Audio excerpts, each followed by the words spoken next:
transfer na natin sa plate. I-plating na natin. Ito siya. Ito. Magluluto naman tayo ngayon ng bagong menu.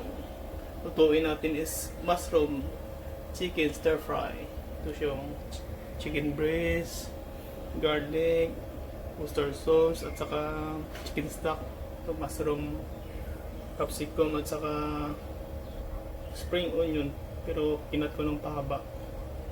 Tapos pa nainit itong wallet natin. May cooking oven na to.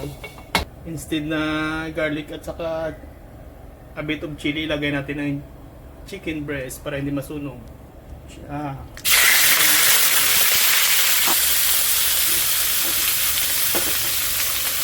Tapos ito garlic at saka chili.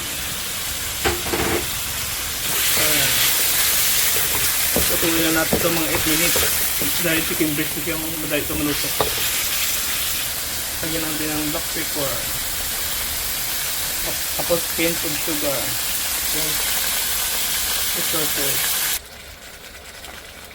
Tapos lagyan natin ng beef soup.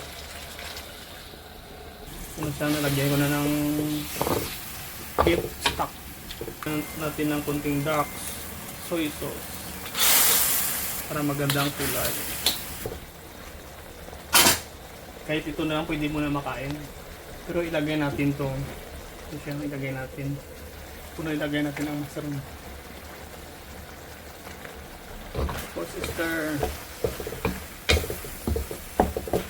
Tutuin na natin ito mga 2 minutes kung nasa dry na siya dahil na-absorb ng mushroom. Kahit thick mushroom. So ilagay na natin ito dahil dry na siya.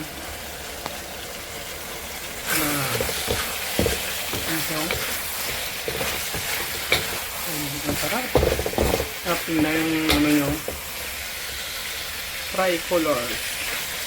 So ito na siya, ang ganda ng ano, mushroom chicken breast with capsicum. So ito na siya, chicken mushroom stir fry.